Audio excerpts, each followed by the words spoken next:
It's a piece to, you know, Dough Burger. Yes, sir. Long live. Long live Dough Burger. Long live Dough Burger. With this project, obviously people know, you know, Soul Burger, right? The project, yes. and you both had.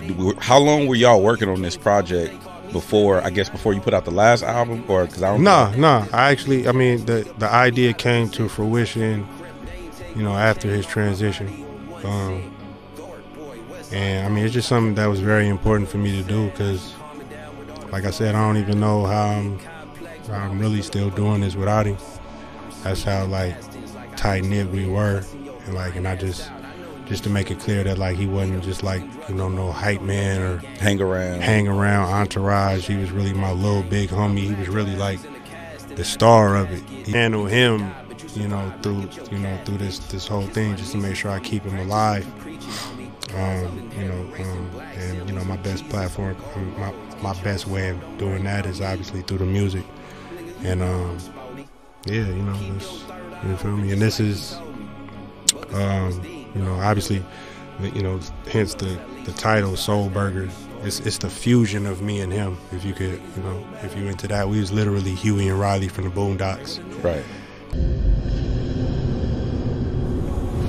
Rolling on, the fuck is you on? You done cried enough. I know you tired of losing your tie and tying up. How many times we been through this, bro? Count it up. I know you sad and all that. Trust me, I get it. But stand tall, you can't fall cause they caught me slipping. Yeah, I know. Leave them fucking drugs alone. Get on your A game. You getting old, it's getting cold every day, gang. I'm glad your ass was in the cast and not in the casket. You could have died, but you survived. Now get your cash, bitch. Kiss my nieces for me. Practice what you preaching, homie. Cause I'm in heaven racing black Bentleys with Jesus on gold roads. Get your soul, don't worry about me. Nigga, you know I'm spouty. Keep your third eye open just like you told me. You know it's at least 3 sides to every story. Told you niggas. Time flies, love fades. So get paid. Spurs.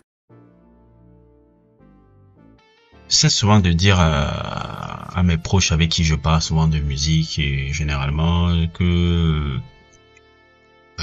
Control System de Ab-Soul est sûrement l'un des meilleurs albums sortis dans le label TDE. Parfois même, je dois vous l'avouer, j'apprécie même parfois même Control System beaucoup plus que Good Kid, M.A. City de Kendrick Lamar. Oui, j'ai osé le dire. Parce que je trouve que souvent cet album-là n'est pas reçu à sa juste valeur et que Ab-Soul malheureusement ne bénéficie pas parfois d'une couverture médiatique un peu à la hauteur du talent et de l'artiste qu'il est. Et je trouve aussi que bon, c'est vrai que en termes de média training, il n'est pas très doué. Même quand tu regardes ses interviews et autres. Maintenant, il essaie de faire un peu plus un effort. Mais en termes de média training, c'est vrai que ça a été toujours un peu son problème. Je pense que ça a beaucoup heurté aussi sa carrière là-dedans. Lui qui se voit comme le king dans l'underground ou ces choses comme ça. Je pense que ce genre de trucs-là ont beaucoup heurté sa carrière, mais j'en reste pas moins convaincu que Control System est un fabuleux album. Si vous l'avez pas vu, n'hésitez pas encore à l'écouter. Tout est disponible dans tous les trucs Spotify, Apple et tout. Et j'essaierai de faire un sujet sur ça bien approfondi en essayant encore de le réécouter encore avec le recul de l'époque.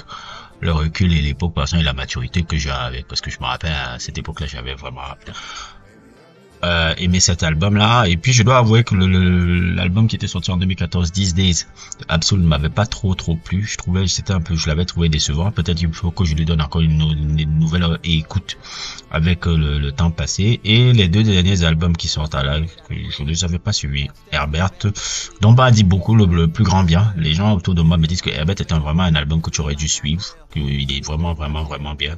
Presque même autobiographique un peu puisque c'est son vrai nom. Son vrai prénom en tout cas. Et aussi l'album que j'ai vu aussi, It Is What It Is, je sais pas comment ça s'appelle encore l'album là.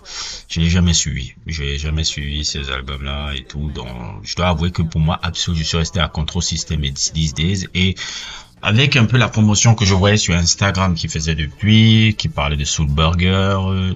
Je me suis dit, ok, ça fait longtemps que j'ai pas suivi un album de Ab-Soul, je vais le faire un peu là. Et j'ai eu 3 à 4 écoutes un peu.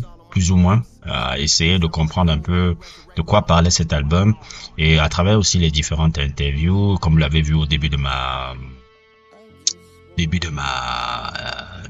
l'introduction de cette vidéo. Soul Burger, c'est la combinaison entre lui, Ab-Soul, et son ami de toujours, Dope Burger, qui est mort dans des circonstances qui ne nous ont pas révélées, mais je me doute que ça soit des circonstances un peu de règlement de compte de quartier. Ça a l'air de truc, et quand je vois aussi le personnage, je me dis aussi que lui qui assumait d'être un Cribs, je sais pas, ça doit être des histoires de quartier. Comme d'habitude, le black on black crime là, c'est pas demain la veille que ça s'arrêtera. Et depuis sa mort, Ab-Soul aussi, qui déjà, je pense que dans l'album Herbert, il parlait beaucoup de la dépression qu'il avait vécue ces dernières années, même si je vais pas l'écouter l'album, il me rappelle un peu que c'est en gros ces aigues là. Dans Soul Burger, il rend hommage beaucoup à son ami Dope Burger, qui a été un personnage très important un peu de sa vie de tous les jours, quelqu'un qui lui a apporté beaucoup d'inspiration dans la musique qu'il faisait, quelqu'un qui lui donnait beaucoup d'idées par rapport au concept des sons qu'il devait faire. Donc c'est quelqu'un qui a été très important dans la vie de trucs. J'aurais vu moi aussi dans quelques vidéos à quel point, ou quelques photos, que c'était aussi quelqu'un qui était immensement important aussi dans le crew du TDE, c'est-à-dire que il était le hype man un peu des TDE. J'ai vu beaucoup de vidéos dans les années 2011-2012 quand le TDE commençait à monter déjà, qu'il était déjà là à l'époque, il est là depuis le début. Donc je crois que c'est un personnage un peu important de leur histoire commune, pas seulement Ab-Soul, mais de l'histoire un peu entre Kendrick Lamar, J-Rock et tous ces gars-là. Donc je vois un peu, mais il était beaucoup plus proche avec Ab-Soul. Donc je me dis que c'est un personnage immensement important dans la vie de Ab-Soul. Et Soul Burger est une combinaison un peu de du mindset de Ab-Soul et du mindset un peu de Dope Burger dans les styles de musique et surtout dans les productions musicales. C'est vrai que c'est l'album de Ab-Soul, je n'ai pas suivi les deux derniers, je répète encore, je n'ai pas suivi ces deux avant-derniers albums, mais musicalement je sais que il y a certains sons que j'ai écoutés, notamment il faut que je me souvienne encore des titres pour ne pas raconter des conneries. Et il y a ce titre dans Soul Burger là que ce truc là-bas, par exemple des sons comme All That. Yeah, I'm with all that. I'm with all that. All that. Yeah, bitch, I'm with. Ou des sons comme Payday. Big chain on my neck, Rolex on my wrist. I'm a slave to the shit. Gotta watch when I whip. What the obstacle is? Niggas know how we slide divide. Ces sons-là. Non, ce sont comme All That, justement, par exemple, quand j'écoute All That et que j'écoute beaucoup ces sons-là, je sais que c'est des sons que Dope Burger aurait fait.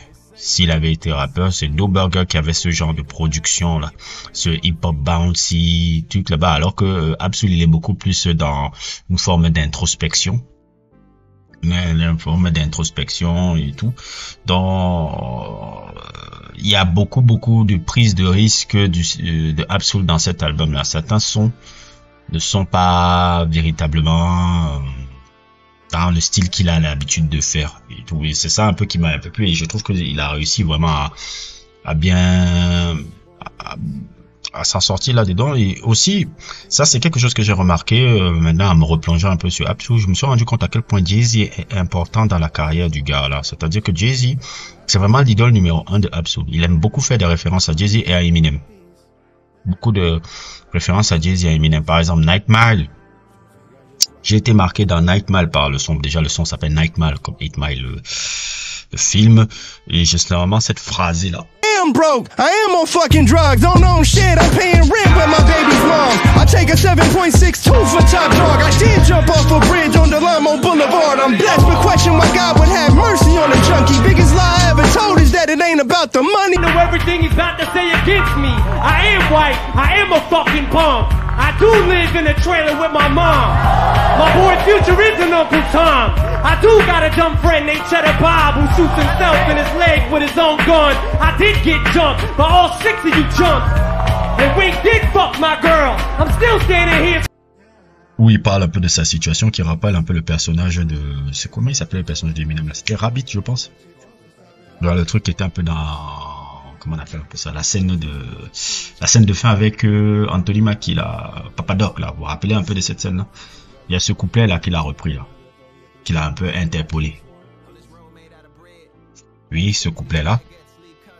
Et aussi sa fabuleuse chanson Squeeze One and Squeeze First and Second là, qui est une référence à la chanson Squeeze First de Jay-Z. Oui, justement, il reprend aussi ce couplet-là. Thou shalt not fuck with raw me or he. Face 1,000 deaths for Mr. Sean Corey. Carter rap harder like a part of a coat. Like Cuban cigar maker, except I'm hard to smoke. And y'all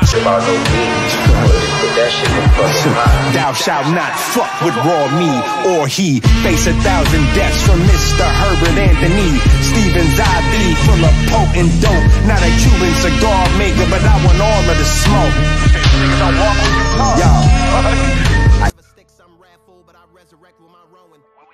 Beaucoup de références aussi, même Lil Wayne aussi, quand on écoute Bucko Jr rappelle aussi BNR Jr qui était dans Dakar, le premier Dakar. D'ailleurs, je vous conseille même d'écouter ça pour les fans de Lil Wayne post Dakar 3 là. Ceux qui sont les fans de Lil Wayne à écouter le Dakar One là. C'était un des très bels albums de Lil Wayne, même si je le dis et je le répète, si vous avez vu mes sujets un peu, chaque fois que je vous parle de Lil Wayne, je vous parle de Dakar de tout. Mais allez écouter aussi le Dakar One là. Il y a un son là, il s'appelait BNR Junior un peu là. La même, c'est structuré de la même manière.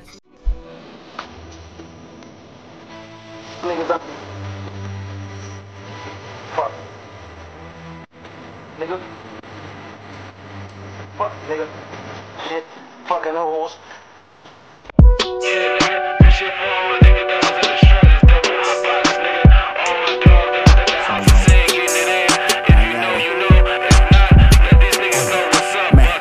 United States of Delamo 190 the Glock concealed as well as other shit the 12. C'est structuré de la même manière et bon, vraiment l'album globalement parle beaucoup de son ami, hein. Beaucoup de son ami Dope Burger et autres, tout. C'est vraiment un hommage à lui et il a essayé de faire vivre Dope Burger par lui. Et franchement, j'ai beaucoup aussi adoré l'album, le son Peace. Peace, c'est pour moi le meilleur son de l'album. Pourquoi? Parce que Peace, j'aime beaucoup la manière dont ils sont en train de justement rendre hommage à son ami. J'aime aussi l'interprétation de son ami, que Ab-Soul fait de son ami dans le troisième verset. Dans le troisième verset Dope Burger, là où le Dope Burger apparaît là, il fait comme si il parlait de l'au-delà. J'avais bien aimé un peu le phrasé qu'il a réussi à faire en faisant comme s'il parle de l'au-delà. Et ça c'est vraiment un son qui est très émotionnel. Je pense pour moi c'est le meilleur son de l'album. Certains disent que bon c'est Nightmare. Un de mes amis disait que c'est Nightmare, mais moi je préfère parler de Peace parce que Peace pour moi représente parfaitement l'état d'esprit que Ab-Soul avait en faire à cet album. J'adore le couplet de Punch, j'adore l'excellent couplet de Lupe Fiasco, surtout sa partie là où il fait un peu une référence drum, White Plash et on appelle encore ça Art Blakey un peu. J'adore ces phrases là. Globalement, Soul Burger est un album de très bonne facture. Ab-Soul a une très belle carrière. Ab-Soul c'est véritablement un artiste underground un peu très important un peu du TDE. C'est vrai qu'il n'a pas la reconnaissance qu'il mérite. Même si les plus grands, vous le voyez là avec Jay-Z, vous le voyez là, tous le louent à quel point c'est son dieu. Je dirais même un peu, hein, ça c'est pour les cocos qui sont fans de Wannabe Basquiat. Là, Wannabe Basquiat c'est vraiment son rappeur préféré de TDE. Hein. C'est pas Kendrick Lamar, hein. C'est plutôt Ab-Soul. Ab-Soul chaque fois fait des références et des hommages à Jay-Z, que Jay-Z arrive à vite capter et qu'il dit le petit là m'a en train d'imiter un peu ce que je faisais à une certaine époque. Donc il se sent souvent touché à ça. Il a toujours dit à quel point Ab-Soul c'est son préféré. C'est son préféré beaucoup plus que Kendrick Lamar. Beaucoup plus que Kendrick Lamar. Kendrick Lamar, quand il voit Kendrick Lamar, comme je vous l'ai souvent répété, quand il voit Kendrick Lamar comme un gars qui veut le détrôner. Ouais, il l'a déjà fait.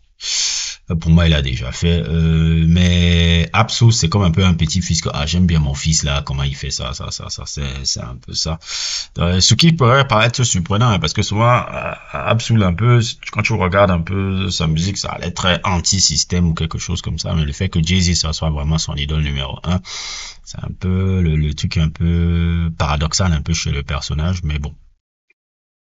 Le truc, c'est un album que je vous conseille fortement. Et je vous le conseille d'écouter et aussi d'écouter Control System. Si vous n'avez jamais écouté Control System est le meilleur, est celui qui m'avait beaucoup marqué aussi à l'époque. Donc si vous l'avez jamais écouté, allez aussi l'écouter. Donc voilà quoi.